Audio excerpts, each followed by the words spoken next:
At the far end of a nearly forgotten road in rural Vermont, there was an old mansion that seemed to have been abandoned by time. She wasn't just old. It was the kind of house that made people slow down when they drove past it.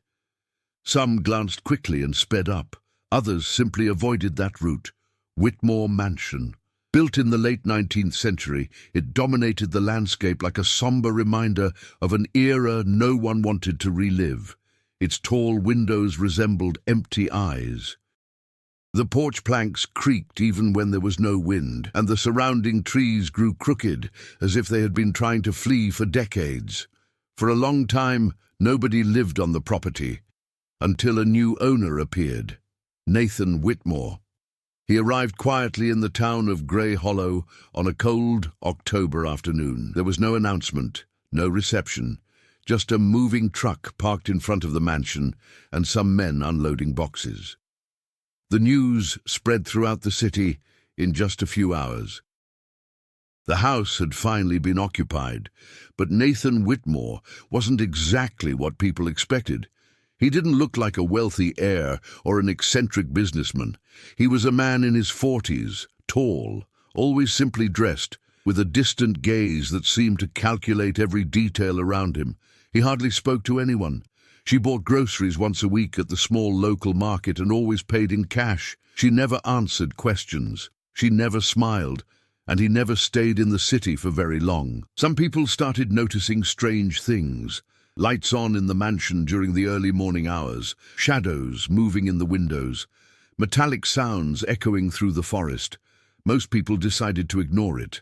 Gray Hollow was a town accustomed to silence. The residents knew that certain questions simply shouldn't be asked, but not everyone thought that way. Emily Carter was 28 years old and worked as a journalist for a small regional newspaper. She had returned to Gray Hollow after years of studying in Boston. For many, returning to a small town was a step backward. For Emily, it was an opportunity. She believed that important stories were often hidden in the most forgotten places, and the Whitmore Mansion was exactly the kind of story that piqued his curiosity. The first time Emily saw the house up close was on a cloudy November morning. She parked the car on the dirt road and walked slowly to the rusty gate of the property. The mansion seemed even bigger when viewed up close. The stone walls were covered in dark ivy. Some windows had been recently repaired, but others remained broken. The balcony was partially restored. It was as if someone was only renovating specific parts of the house. Emily wrote everything down in her small notebook. Something didn't make sense. If Nathan Whitmore had enough money to buy the property, why restore only certain areas? She was about to leave when she heard something. A metallic sound coming from inside the house. It didn't look like a door, not even footsteps. It was a repetitive sound, like something heavy being dragged on the ground. Emily remained motionless for a few seconds. Then another sound echoed, a type of hollow beat. She looked out at one of the second-floor windows. For a moment, he thought he saw movement behind the curtain, but when he blinked, there was nothing there. Emily took a deep breath and decided to go back to the car. That was enough to start an investigation. In the following days, she began researching the past of the Whitmore Mansion, and what he found was disturbing. Old records showed that the house had belonged to an extremely wealthy family in the early 20th century, but something happened, something that nobody seemed to want to mention. Between 1923 and 1931, 4 people disappeared on the property. House staff. No bodies were found. No explanation was given. The investigation at the time had been closed without conclusions. After that, the Whitmore family abandoned the mansion. For decades, no one returned. Until now. Emily spent hours analyzing old documents in the municipal library. But there was something even stranger. After Nathan Whitmore arrived, small reports began to emerge in the city. Dogs that refused to go near the property. Truck drivers who heard noises coming from the forest at night. A resident swore he saw a red light on in the mansion's basement at 3 in the morning, and then came the detail that changed everything. A recent registration note. Delivery of industrial equipment to the Whitmore property. These were not ordinary renovation tools. They were machines, heavy and extremely expensive. Emily closed the file slowly. A question began to take shape in his mind. What exactly was Nathan Whitmore doing inside that mansion? That night, while the city slept under a thick fog, a new light appeared in the windows of the house, and this time, it didn't seem to be just a lamp. It seemed more intense, something that pulsed slowly, as if something inside the mansion was working, something that should never have been turned on again. Grey Hollow was a town that seemed to live at a different pace from the rest of the country. Surrounded by dense forests and hills shrouded in mist for much of the year, the town had just over 4,000 inhabitants. Almost everyone knew each other by name, and old stories circulated between generations like silent warnings. It was the kind of place where changes were noticed immediately, and the arrival of Nathan Whitmore had been the biggest change in decades. The local market, the only one in town, became a constant point of observation. There, residents discreetly commented on the new owner of the mansion while pretending to choose fruit or check prices on the shelves. Nathan always showed up on the same day of the week. He would go in, grab a few basic items, canned goods, bread, coffee, and leave a few minutes later. He never asked questions. He never chatted. But there was something that caught my attention. He always looked tired. Not the kind of tiredness you get from working hard all day, but a deep tiredness, as if you hadn't slept in a long time. Emily Carter noticed this the third time she met him at the market. She was near the drink section when he came in. Nathan walked with firm steps, but there was something rigid about his movements, as if he were constantly aware of his surroundings. Emily pretended to be flipping through a magazine while discreetly observing him. He grabbed coffee, milk, some packaged food, and then something strange happened, a large package of coarse salt. This was not a common practice in household shopping. Shortly after, he paid and left without looking at anyone. Emily mentally noted the detail. Meanwhile, she continued investigating the past of the Whitmore mansion. The library's archives revealed fragments of a history that seemed to have been deliberately forgotten. At the beginning of the 20th century, the property belonged to Arthur Whitmore, an extremely wealthy industrialist who had made his fortune in mining and metallurgy. Arthur was known for being a reserved man obsessed with experimental projects. In the 1920s, he transformed part of the mansion into a private research space. Officially, they were studies related to engineering and materials. But some records suggested something more unusual: equipment imported from Europe. Underground structures added to the house, and renovations made to the property's basement that were never fully documented. Emily noticed another strange pattern. All the reported disappearances were linked to employees who worked in the basement of the mansion. Employees who helped with renovations, hired technicians, assistants. 4 disappearances in 8 years. After that, absolute silence. Arthur Whitmore died in 1932, and the property was abandoned. The story seemed to be over. Until Nathan showed up. To better understand the current situation, Emily decided to talk to someone who had known the city for a long time. Henry Lawson. He owned a small mechanic shop on the outskirts of town and was over 70 years old. Henry had grown up in Grey Hollow and knew practically every story that circulated in the area. When Emily mentioned the Whitmore mansion, he hesitated for a few seconds before responding.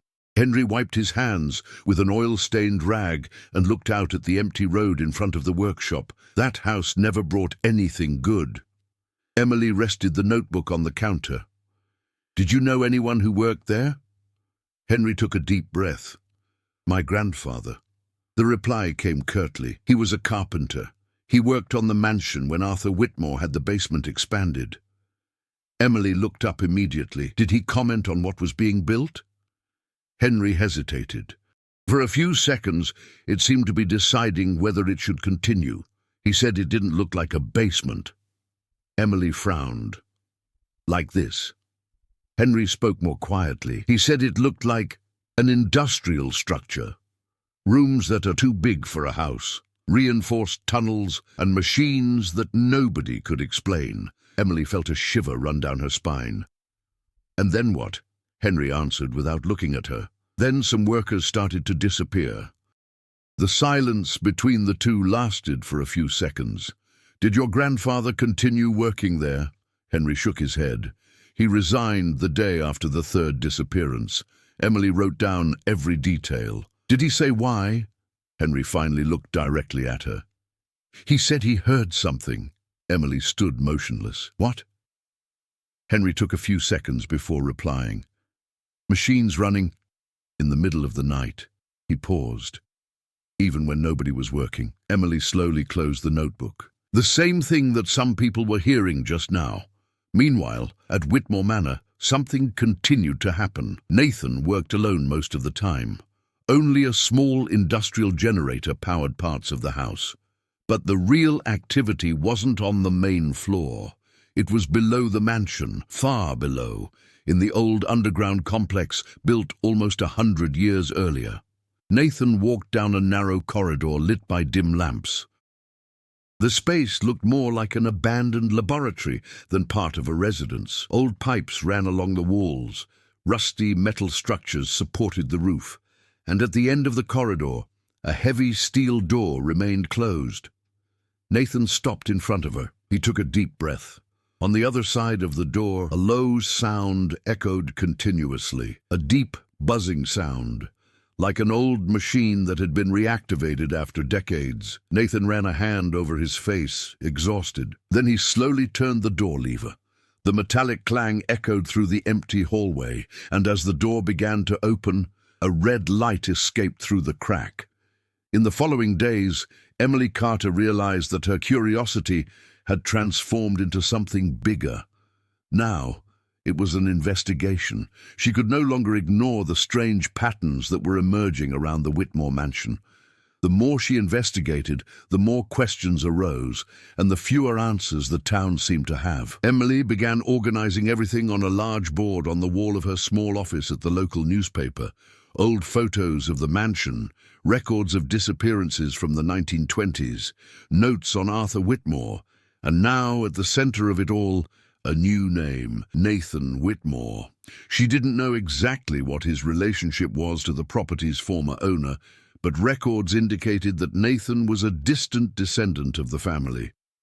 That in itself raised another question. Why would anyone return to a property that's been abandoned for almost a century, especially one with that history? Emily decided to delve deeper into the investigation. First, he looked for public records of the property purchase. The document revealed something curious. Nathan had not purchased the mansion directly. It had been acquired by a small company called Whitmore Industrial Restoration. The company had been registered only 3 months prior to the purchase. No history. No employees listed, no known headquarters other than the mansion's own address. It was practically a shell company. Emily wrote everything down, so he decided to return to the property road once more. It was late afternoon when she parked the car near the iron gate. The surrounding forest was too quiet. The sky was beginning to darken, and a thin mist drifted between the trees. This time, Emily didn't just stay at the gate. She slowly pushed against the rusty structure. The gate opened with a long creak that echoed across the grounds. She went inside. The path to the mansion was long and covered with dry leaves. Each step produced a clear sound in the silence of the forest. The closer she got to the house, the more she felt she was being watched. Some windows were lit, but something seemed different that time. She listened again. The same metallic sound I had heard days before, but now it was clearer. A repetitive rhythm, heavy, like old gears turning slowly. Emily stopped. The sound wasn't coming from the main floor of the mansion. It seemed to come from below, from underground. She took a few more steps and walked around the side of the house. There he found something he didn't expect. A large metal door installed at the base of the stone structure, clearly new. It was an external entrance to the basement. the type of access used in industrial buildings. Emily approached slowly. The sound of the machines was louder there. She placed her hand on the cold surface of the door. Then he noticed another detail. The door was slightly open, just a few centimeters, enough for a red light to escape through the crack. His heart began to beat faster. For a few seconds she considered turning back, but curiosity won out. Emily slowly pushed the door open. The interior revealed a narrow concrete staircase that descended deep beneath the mansion. The air rising from the underground corridor was cold and laden with a strange metallic smell. She turned on her cell phone flashlight and started to go down. Each footstep echoed off the stone walls. The sound of the machines grew louder. When she reached the bottom of the stairs, Emily immediately realized that this was no ordinary basement. The space was enormous, much larger than any residential foundation should be. Metal corridors stretched in various directions. Old pipes ran along the ceiling, and in some areas, modern industrial equipment had been installed recently. Emily walked slowly down the main hallway. The red light was coming from a room in the back. The constant buzzing seemed to vibrate in the ground. She walked past a table full of tools. Old maps of the structure were scattered around, detailed architectural plans, tunnels, underground rooms, and something that was repeatedly noted in the documents. Central chamber. Emily kept walking. Then she heard something that made her stop immediately. Steps. Someone was coming down the hallway. She turned off her flashlight and hid behind a rusty metal structure. The footsteps drew closer, slowly. Era Nathan. He walked with a tired expression, holding a flashlight and some tools. Nathan passed within a few meters of her without noticing her presence. He went straight to the room lit by the red light. Emily waited a few seconds. Then he approached the door silently. She peeked through the opening, and what he saw made his body freeze. In the center of the room was a huge machine. Part of it looked extremely old, thick metal structures, heavy gears, and analog control panels. But other parts were clearly modern, new cables, computers, digital sensors. It was as if someone had tried to revive a technology that had been forgotten for almost a century. Nathan was standing in front of the main panel. He was typing something on a computer connected to the structure. The machine emitted a deep sound, stronger than before. The red lights began to pulse slowly, and then Nathan murmured something that Emily could hear clearly. "It's not over yet." He looked at the machine's core, where a circular opening appeared to be rotating slowly. "We're almost there." Emily felt a shiver run through her entire body, because at that moment she realized something. Nathan Whitmore wasn't renovating the mansion.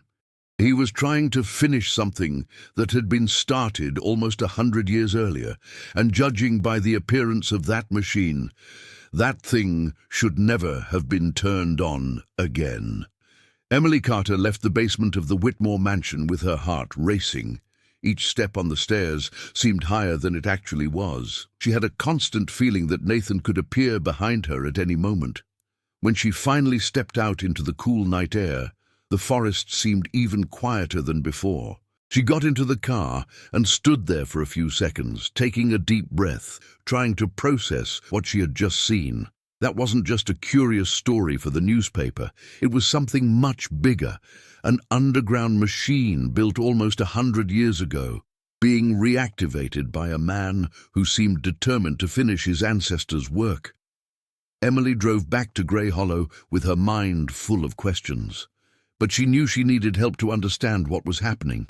The following morning, he returned to the municipal library. This time, she decided to look for someone who could help her interpret the technical documents she had photographed at the mansion. That's when he thought of Daniel Brooks. Daniel was a professor of mechanical engineering at a university about 2 hours away. He had grown up in Grey Hollow and still visited the town regularly to look after his family's old house. Emily had known Daniel since adolescence. He was the type of person who enjoyed solving technical mysteries. When Emily showed him the photos of the underground plants, Daniel was silent for a few seconds. He analyzed every detail carefully. "Where did you get that?" he finally asked. Emily hesitated for a moment but replied, "At Whitmore Manor." Daniel slowly raised his eyes. "Did you go in there?" Emily nodded. Daniel looked at the documents again. His face had lost its initial curious expression. Now he seemed worried. "This is not just an ordinary underground structure." He pointed to one of the plants. "Look at these circular chambers and these power lines." Emily leaned forward to get a better look. "What it means." Daniel took a deep breath. "This looks like an experimental power generation system." Emily frowned. "Energy?" Daniel nodded. "But it's not something conventional." He turned another page. "This technology, at least from what I can interpret, mixes principles of electromagnetic induction with something similar to field compression." Emily blinked a few times. "In simple terms," Daniel replied carefully, "it looks like an old attempt to create an extremely powerful energy source in a relatively small space." Emily remained silent for a few seconds. Then he asked, "Would that have been possible in the 1920s? Daniel shook his head slowly. "Not with the resources available at the time." He pointed to another part of the project. "But look at this." There was an old handwritten note in the document. "Convergence reactor, central chamber." Daniel frowned. "That doesn't make sense." Emily felt a chill in her stomach. "Why?" Daniel replied. "Because a system like that, if it actually worked—" He paused. "That would be extremely dangerous." At that moment, Emily immediately remembered the 4 people who had disappeared on the property almost 100 years earlier. Meanwhile, another parallel story began to emerge in the city. In recent days, some residents had noticed something strange in the forest surrounding the mansion. Animals were disappearing. First, there were small rodents, then some deer. A farmer reported finding 2 of his goats dead near the fence that bordered the Whitmore property. The bodies showed no clear signs of predator attack. They just seemed drained of energy. The rumor began to circulate around the city, but no one had the courage to investigate directly, except for one person, the local sheriff, Tom Harris. Tom had been in the job for over 20 years. He was known for maintaining order in Grey Hollow without creating unnecessary conflict. But recent reports have begun to catch his attention, especially when he received a call from a truck driver who was passing by on the road in the early morning hours. The man claimed to have seen a bright light emanating from the Whitmore mansion at around 3 in the morning. A red light illuminated part of the forest. Tom decided to drive to the road near the property that night. He parked the patrol car about 500 meters from the mansion gate. The engine was turned off. The forest was completely silent. For almost an hour, nothing happened. Then, shortly after 2 in the morning, the sheriff saw something. A red light began to shine in the basement windows of the mansion. It was weak at first, but gradually it became more intense, as if some kind of machine were being slowly activated. Tom watched in silence. Then he heard something, a deep sound, a type of low vibration that seemed to come from the ground. He frowned. That was definitely not a simple home renovation. Meanwhile, back at the mansion, Nathan Whitmore continued working. The large reactor in the center of the underground chamber was almost fully assembled. Modern digital panels had been connected to the old metal structures. Cables ran along the floor and disappeared into various side rooms. Nathan was typing rapidly on the computer. The data appeared on the screen in sequence: energy flow, chamber temperature, field stability. But there was a problem. The machine was not yet completely stable. The sensors indicated small oscillations in the core of the system. Nathan rubbed his tired eyes. He glanced at an old, open notebook on the table. The pages were yellowed with age. It was the technical journal of Arthur Whitmore. Nathan ran his fingers over one of the notes. A sentence was written there: "Convergence is possible, but it requires more than just shared energy." Nathan slowly closed the notebook. He already knew that. And he also knew exactly what was missing for the system to finally work. But to achieve that, it would mean crossing a line from which there might be no return. Nathan looked again at the machine's core. The red light pulsed slowly inside the structure, as if something were trying to awaken. The following morning, Emily Carter woke up with the feeling that time was running out. She had spent the night reviewing everything she had gathered so far: photos of the underground plants, library notes, records of old disappearances, and Sheriff Tom Harris's recent observations. Everything pointed in a single direction. Something extremely dangerous was happening inside the Whitmore mansion, but there was still one piece missing. Emily needed to understand because Nathan Whitmore was trying to reactivate that machine. She called Daniel Brooks early in the morning. "We need to go back there," she said. On the other end of the line, Daniel took a few seconds to respond. "Emily, that's not safe." "I know." She took a deep breath. "But if that machine really is what you think it is, we need to find out before he's finished." The silence on the line indicated that Daniel knew this as well. Late in the afternoon, the two were back on the road, leading to the mansion. The fog, typical of the region, was already beginning to spread among the trees, and the sky was slowly darkening. This time, Emily was not alone. Daniel brought a small portable scanner that he used in university research. The equipment could detect strong variations in electromagnetic fields. "If that machine is really working," he explained, "this device will show it." They parked the car away from the gate and walked to the property. The gate remained ajar. The house seemed silent. But when Daniel turned on the scanner, the display started reacting immediately. The power bars on the monitor rose almost instantly. Daniel frowned. "This is not normal." Emily looked at the screen. "How bad is it?" Daniel replied in a low voice. "If these numbers are correct, this machine is producing an absurd amount of energy." They walked to the side of the mansion. The metal door to the basement was still there, but this time it was completely open. Emily exchanged a glance with Daniel. "He's down there." They started to go down the stairs. The air underground seemed even heavier than before, and the sound of the machine was now much more intense. A deep hum vibrated off the concrete walls. When they reached the main corridor, they immediately realized that something had changed. The red lights were brighter, new cables ran along the floor, some additional machines had been installed. Nathan was almost finished with the project. Emily and Daniel walked silently down the hallway. As they approached the central chamber, they heard Nathan's voice. He was talking to himself. "Stability at 93%. The sound of the keyboard echoed in the room. "There's just one final adjustment left." Daniel peeked through the door first. The sight made his eyes widen. The reactor was fully operational now. In the center of the room, the circular structure rotated slowly. Fields of energy glowed between the metal gears. The red light pulsed like a mechanical heart. Emily watched in silence. Then something caught his attention. An old photograph was pinned to the side of Nathan's computer. She moved a few inches closer to the door to get a better look. The photo showed an old family: Arthur Whitmore, a woman, and a small child.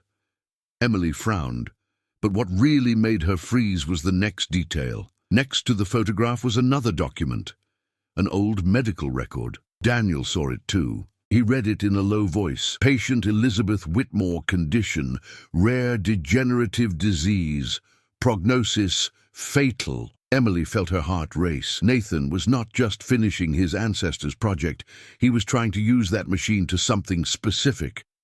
And at that moment, Nathan began to speak again. But now her voice carried something different, something emotional. "My great-grandfather came close, but he never managed to stabilize the nucleus." He ran his hand over the photograph. "He believed the machine could do more than just generate energy." Nathan looked at the reactor. "He believed he could, reversing biological processes."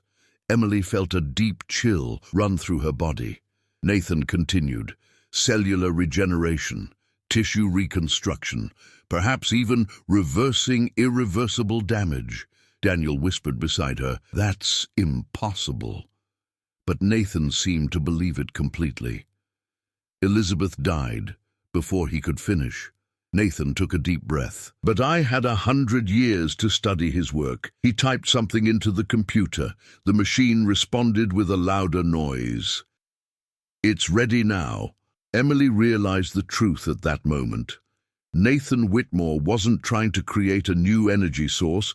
He was trying conquering death. But then something unexpected happened. Daniel's scanner started beeping violently. The numbers on the display shot up. "Emily," Daniel murmured. What it was. He stared at the device, startled. "This is getting out of control." Inside the room, Nathan noticed as well. The panel started issuing alerts. Yellow lights appeared on the system. Nathan frowned. "No, this shouldn't." The reactor core began to spin faster. The red light turned almost white. The ground vibrated slightly. Emily took a step back. Daniel looked at the scanner again. "The field is growing too fast." Inside the room, Nathan began typing frantically. "Stabilize! Stabilize!" But the system didn't seem to respond. The old machines began to creak. Metal gears vibrated under the increasing pressure, and then the machine's core emitted a deep sound. A sound unlike anything Emily had ever heard before, as if something were opening within the structure. Nathan stood motionless, eyes fixed on the center of the reactor, and for the first time since the project began, he seemed genuinely scared. Because at that moment he realized something terrible. The machine wasn't just generating energy. She was creating something that Arthur Whitmore had never foreseen, something that no one there really understood. The sound that came from the machine's core didn't sound mechanical. It was something deeper. Something vibrated in the air, in the walls, and even in the floor beneath Emily and Daniel's feet. The entire structure of the underground chamber began to tremble slightly. The red lights flashed with increasing intensity. In the control panel, several alerts began to appear simultaneously. Core stability compromised, critical energy flow containment failure. Nathan Whitmore stared intently at the screen. His face, which had previously shown only weariness and determination, now revealed something different. Fear. "This isn't right," he murmured. He quickly typed several commands, trying to adjust the system levels, but the machine seemed to respond less and less. The circular core in the center of the room was spinning faster every second. The intense light cast harsh shadows on the metal walls of the chamber. Emily pulled Daniel by the arm. "We need to get out of here." Daniel looked at the handheld scanner again. The device was practically screaming now. The energy bars were at maximum. "Emily, this is creating an absurd situation." "Like an explosion?" Daniel hesitated. "Perhaps worse." Before she could ask any more, Nathan finally realized he wasn't alone. He turned slowly towards the door. Their eyes met. For a moment, nobody said anything. The growing noise of the machine dominated the environment. Nathan seemed more surprised than annoyed. "You," he said in a low voice, "how did you get in here?" Emily slowly stepped out from behind the door. "That doesn't matter now." She pointed to the machine. "This thing is out of control." Nathan turned his gaze to the reactor core. The gears were spinning so fast that they were becoming almost invisible. The white light in the center pulsed like a constant lightning bolt. "I know," he replied. Daniel stepped forward. "You don't understand what you're doing." Nathan answered without looking at him. "I understand perfectly." Emily observed his face intently. Nathan didn't seem like a mad scientist. He looked like a desperate man. "You're trying to finish your great-grandfather's project," Emily said. Nathan did not respond. "The machine, do you believe it can cure diseases?" Nathan finally looked at her. "Not just healing." He pointed to the core. That can reorganize matter at the cellular level. Daniel shook his head. That's theory. Nathan replied immediately. No. He picked up Arthur Whitmore's old notebook from the table and opened it to a specific page. Complex diagrams filled the paper. My great-grandfather was close to succeeding. Emily noticed that his voice trembled slightly, but he didn't have enough technology to stabilize the process. Nathan pointed to the modern computers connected to the system. I have. At that moment, the machine's core emitted a violent crackling sound. The ground shook even harder.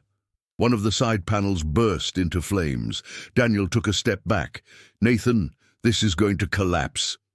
Nathan looked at the control panel. The numbers were completely out of control. He typed a few more commands, but nothing changed. No, it can't end like this. Emily realized something at that moment. Nathan wasn't trying to save the project. He was trying to save something personal. Who is Elizabeth? She asked. Nathan stood motionless. The name hung in the air for a few seconds. Finally, he answered. My daughter. Emily and Daniel exchanged a quick glance. Nathan continued. She has the same disease that killed my great-grandmother. His voice was now almost a whisper. The doctors said she is less than a year old. The silence that followed was heavy. Emily felt the weight of that revelation. Nathan wasn't seeking fame, money, or power. He was trying to save his own daughter. But at that moment, the reactor began to emit a new sound. The sound is much worse than before. Something deep, unstable. It was as if the air itself were being pulled into the core. Daniel looked at the scanner. His face turned pale. This is not just energy. Emily frowned. What do you mean? Daniel pointed to the core. It's creating a gravitational field. Nathan turned slowly. That's impossible. Daniel replied urgently. The machine is compressing too much energy into a small space. The core shone with absurd intensity. The walls began to vibrate violently. Dust particles rose from the ground as if gravity was shifting. Emily felt her hair move in the air. We need to turn this off now. Nathan looked at the panel, and at that moment he understood the truth. The system could no longer be turned off. He had passed the turning point. The machine was working, but not in the way Arthur Whitmore had imagined. What if it continued to be active for much longer? The entire structure of the mansion, perhaps even part of the city, could be destroyed. Nathan closed his eyes for a second. Then he spoke with unexpected calm. There is a way to stop it. Emily and Daniel looked at him. But it will destroy the reactor. He took a deep breath. And probably the entire underground complex. Emily replied immediately. Then do it. Nathan hesitated for only a second, because at that moment he knew if he destroyed the machine, he would lose his only chance to save his daughter. But if it didn't destroy, everyone there could die. Nathan looked again at the glowing core in the center of the room, the machine that consumed years of his life, the last legacy of his family, and now a threat impossible to control. He slowly placed his hand on the emergency panel. Nathan Whitmore's hand remained suspended above the emergency panel for a few seconds that seemed like an eternity. The reactor core pulsed ever more strongly, as if it were about to burst open the very metallic structure that contained it. The white light was no longer just intense, it was almost blinding. The ground vibrated violently. Particles of dust and small metallic fragments began to float lightly in the air, pulled by an invisible distortion that arose in the center of the machine. Daniel stared at the scanner with an alarmed expression. Nathan, this is getting worse. Nathan did not respond. His gaze was fixed on the reactor core. At that moment, all the years of work, research, and obsession flashed through his mind like a fast-forwarded movie. He remembered the first time he came across Arthur Whitmore's diaries. From endless nights spent trying to decipher ancient diagrams, months spent rebuilding parts of the machine, and above all, he remembered Elizabeth. His 9-year-old daughter, The girl who loved to draw, who had an easy laugh, and who pretended to be strong whenever the doctors mentioned the illness. Nathan had promised her that he would find a solution. He promised that everything would be all right. Now that promise was about to vanish before his eyes. Emily noticed the conflict in his face. She took a step forward. "Nathan." He didn't turn around. "If you turn off the machine, it dies." The sentence came out low, almost broken. Emily took a deep breath. "And if you don't turn it off, maybe no one here will survive." Nathan knew this. Daniel pointed to the scanner again. "The field is expanding. If it reaches critical mass, it could collapse everything down here." A new crack echoed through the chamber. One of the ceiling pipes burst with a dry thud. Sparks fell to the ground. The machine's core emitted another deep sound. But now there was something different. The white light in the center began to distort. It was as if the space there were folding up. Emily realized that immediately. "Daniel, are you seeing this?" Daniel looked up from the scanner, and he was speechless. In the center of the reactor, the air seemed to ripple. A small, dark sphere began to form within the intense light. It wasn't big, maybe the size of a tennis ball, but the way it distorted the space around it was terrifying. Daniel murmured, "This can't be." Nathan finally realized it too. His eyes widened. A point of convergence. He quickly leafed through Arthur Whitmore's old notebook. There was a similar diagram drawn there. A note next to it read, "If the energy density exceeds the limit, the core could create a local gravitational collapse." Nathan felt his blood run cold. The machine was not creating a power source. She was creating something far more dangerous, a type of singularity, small but growing. Emily took a step back. The air around the reactor began to swirl slowly. Papers and small objects on the floor were pulled toward the center of the machine. "Nathan!" Daniel shouted. "This is going to turn into a black hole!" Nathan squinted. The ultimate achievement has finally arrived. He was nowhere near saving his daughter. He was close to destroying everything. Nathan slowly closed Arthur Whitmore's notebook. His family's legacy had been built on an obsession. Arthur believed he could master forces of nature that no one fully understood. Nathan had made the same mistake. He took a deep breath, then he finally pressed the emergency button.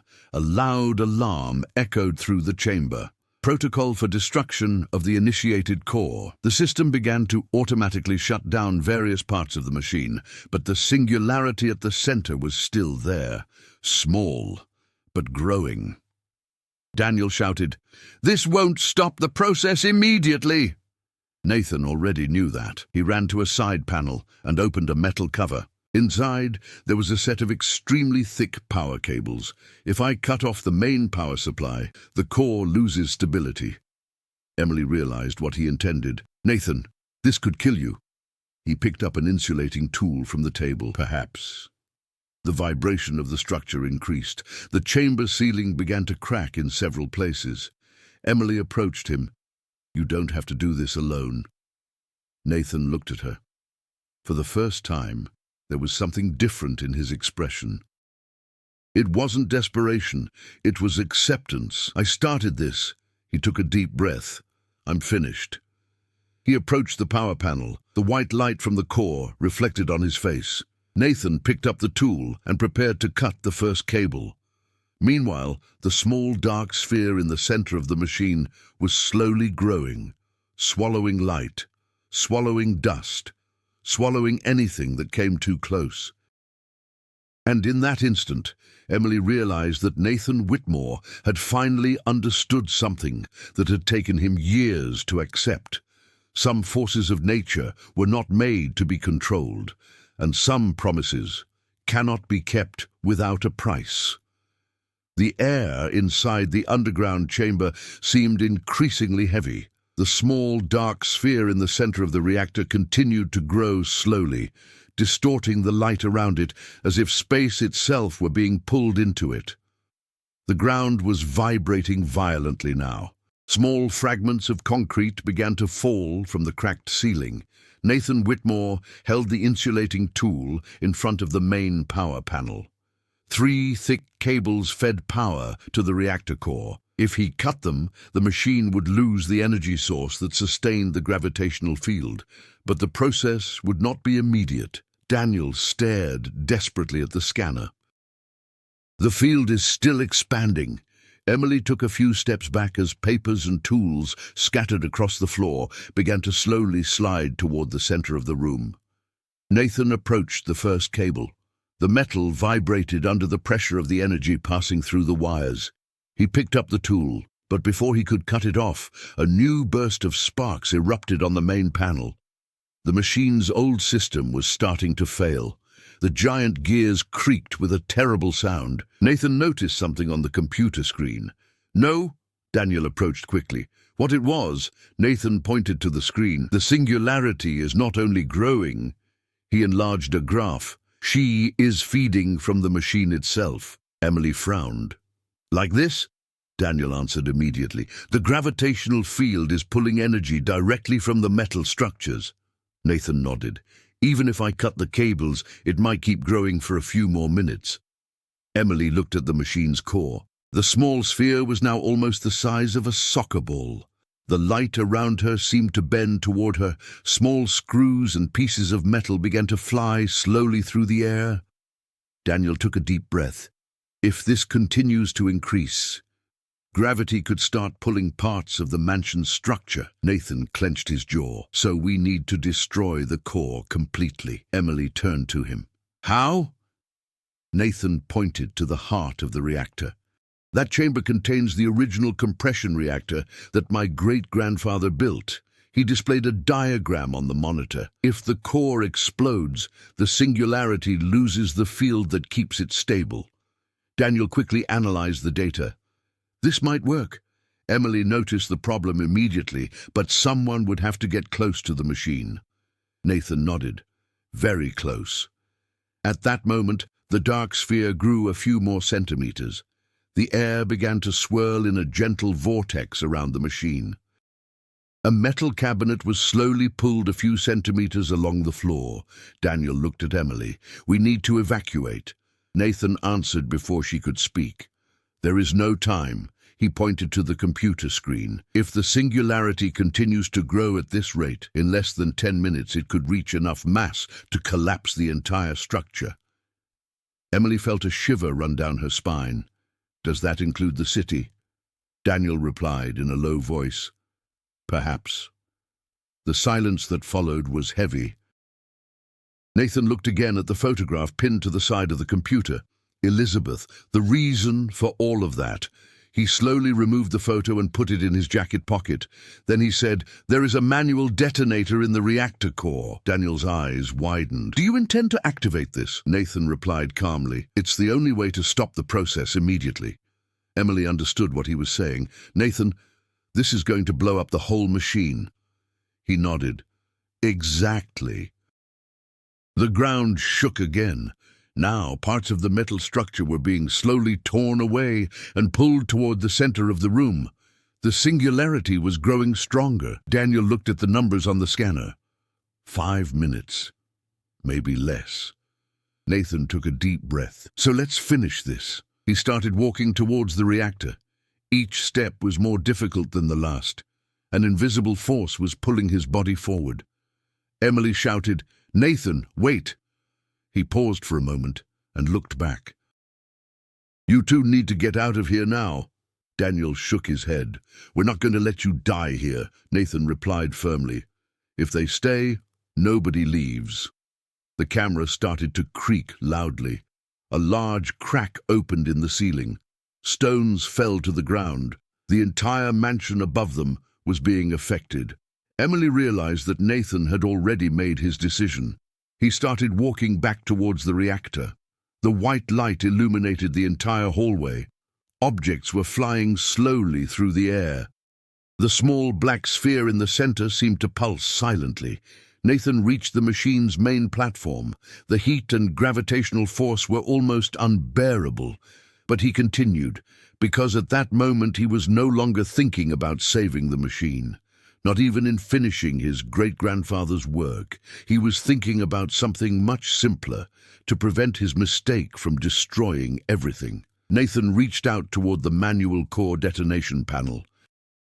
Behind him, Emily and Daniel were still standing at the entrance to the chamber, not knowing whether they should flee or try to prevent the sacrifice that was about to happen. The singularity grew a few more centimeters, and time was running out. The underground chamber now looked like an organism about to collapse. The ground vibrated violently, the metal structures creaked under invisible pressure, and the air swirled in a constant vortex toward the machine's core. In the center of the room, the small black sphere had grown to the size of a basketball. The light around her was sucked in and distorted. Screws, tools, and pieces of metal began to float in the air before slowly disappearing into the gravitational field. Nathan Whitmore struggled to move forward. Each step required more strength than the last. The gravity around the reactor pulled his body as if invisible hands were trying to drag him toward the center of the machine. Behind him, Emily shouted, "Nathan, volte!" But he didn't come back. He reached the main reactor platform and held onto the metal structure to avoid being pulled forward. The manual detonation panel was just a few meters away, a small red lever installed at the heart of the system. The last line of defense. Daniel looked at the scanner. The screen was flashing frantically. Emily, less than 2 minutes. The singularity grew again. Now the air around her vibrated, as if it were being torn apart. Nathan clenched his teeth and took another step forward. The force was brutal. His jacket began to be violently pulled forward. Loose cables on the ground were flying towards the core. An entire metal bar detached itself from the wall and disappeared inside the dark sphere. Emily realized something at that moment. If Nathan triggered the core explosion from that close, he probably wouldn't survive. She ran a few steps ahead. "Nathan!" He turned around partially. "Times," Emily continued, moving forward. "You said you have a daughter." The phrase hit Nathan like a blow. "Elizabeth needs you alive." Nathan stood motionless for a second. Gravity pulled his body forward, but his mind was elsewhere. He imagined Elizabeth drawing at the kitchen table. He imagined her voice asking if he would be coming home early. He imagined the smile she always tried to maintain, even knowing about the illness. Nathan took a deep breath. Then he looked again at the machine's core. His mistake had created that.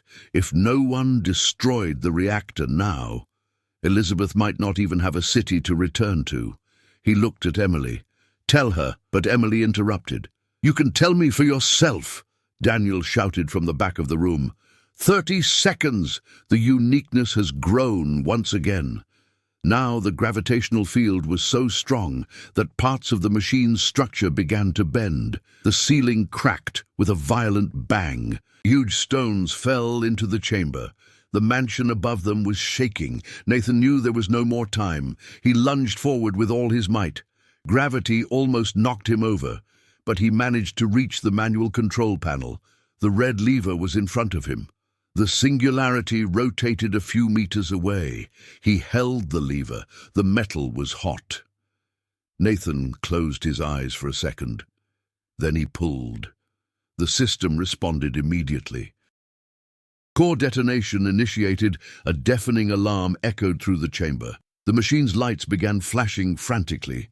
Daniel shouted, "Run!" Emily turned and pulled Daniel by the arm. The two ran through the underground corridor as the entire structure began to collapse. Behind them, Nathan was still on the reactor platform. The machine's core began to emit a white light so intense that it looked like a small sun. The singularity trembled violently. For a second, the entire space in the room seemed to freeze. Then came the explosion. A brutal flash engulfed the central chamber. The shockwaves surged through the underground corridors like a thunderclap. Emily and Daniel were thrown to the ground as the tunnel behind them collapsed. Above ground, the ancient Whitmore mansion trembled violently. The windows shattered, the roof collapsed. Part of the structure collapsed with a crash that echoed throughout the entire forest. A column of dust and debris rose into the air, and then silence. The energy that vibrated in the ground disappeared completely. The red light illuminating the mansion's windows went out. The machine had been destroyed, but nobody knew. At that moment, Nathan Whitmore had managed to escape. It took several minutes for the dust to begin settling on the old Whitmore property. The mansion, which already seemed marked by time before, was now practically a ruin. Part of the roof had collapsed, several walls were cracked, and a large section of the floor had given way, revealing the underground void that once concealed the complex built by Arthur Whitmore. The surrounding forest remained silent. No machine sounds, no vibration. The energy that once dominated the place had simply vanished. A few minutes after the explosion, Emily Carter slowly opened her eyes. She was lying on the dirt floor of the slope leading out of the underground tunnel.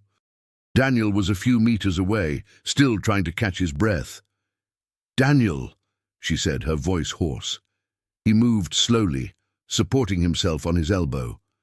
"I am fine." They both looked back. The entrance to the tunnel through which they had escaped was partially buried under rocks and broken beams. Everything that existed beneath the mansion was now buried. Emily stood up with difficulty.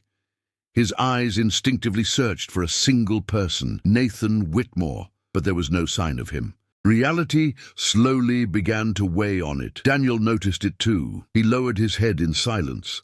A few minutes later, the distant sound of sirens began to echo down the road. Sheriff Tom Harris had seen the burst of light in the forest and alerted the local fire department. In less than half an hour, several emergency vehicles surrounded the property. Tom was walking carefully among the ruins of the mansion when he found Emily and Daniel sitting near the road. He stopped in front of them. "What happened here?" Emily took a few seconds to respond. She looked at the remains of the mansion, to the crater that now marked the spot where the underground chamber once stood. An old experiment. That went wrong. Tom frowned, but he realized that this was not a simple story. In the following days, rescue teams and engineers examined the wreckage of the Whitmore property. Much of the underground structure had been completely destroyed. What remained was buried under tons of concrete and stone. No machines were recovered, no intact equipment was found, and no body. Officially, the final report described the event as an explosion caused by illegal industrial equipment installed on the property. The town of Grey Hollow quickly returned to its quiet routine, but some people kept talking about the light that emerged from the forest that night, and about the rumble that seemed to have come from the depths of the earth. A few weeks later, Emily Carter finished her article, but it was never published in full. Most of the story seemed impossible to explain to the audience. Experimental machines, gravitational fields, a unique feature created in the basement of a forgotten mansion. Nobody would believe it. Nevertheless, Emily kept all the documents, the old records, the photos from the machine, and Arthur Whitmore's notebook, because one thing continued to puzzle his mind. During the initial excavations carried out after the collapse of the mansion, engineers found something unexpected, a small underground side passage, an old maintenance route that led outside the main structure. The tunnel was partially collapsed, but there were clear signs that someone might have escaped through it before the final explosion. No definitive proof was found, but there was also no evidence that Nathan Whitmore had died there. Months later, Emily received an envelope with no return address in her mailbox. Inside, there were only two things: a photograph. It's a short letter. The photograph showed a girl of about 9 years old, smiling while holding a colorful drawing. Behind her was a mountain landscape that Emily didn't recognize. The letter contained only one handwritten sentence: "Thank you for trying to stop me," no signature. But Emily knew immediately who had sent it. She kept the photo inside Arthur Whitmore's old notebook, and for the first time since that night, she smiled slightly, because that meant only one thing. Nathan Whitmore had survived, and perhaps somewhere far away. He was still trying to keep the promise he had made to his daughter. A year later, the old Whitmore estate still stood isolated in the middle of the grey hollow forest. What remained of the mansion had been demolished for safety reasons. In its place now, there was only an empty lot surrounded by fences and warning signs. The city returned to its usual silence, but on certain nights, residents passing by the road swore they saw something strange, a brief light appearing between the trees. Not as red as before, a soft white light that disappeared a few seconds later. On Emily Carter's desk, Arthur Whitmore's old notebook was still stored away, and inside it a photograph of Elizabeth. Like a silent reminder that some stories never truly end. Stories like this make us reflect on how far someone can go when trying to save someone they love. Nathan Whitmore crossed dangerous boundaries driven by hope, desperation, and the promise to protect his daughter, but in the end, he also had to face the consequences of trying to control forces we should perhaps never touch. Now, we want to know your opinion. Do you believe Nathan made the right decision in destroying the machine, or do you think he should have continued trying to finish the experiment to save Elizabeth? Share your opinion in the comments and tell us what you would do in his place. And if you enjoy intense stories, full of mystery and surprising twists like this one, don't forget to follow the channel so you don't miss the next stories.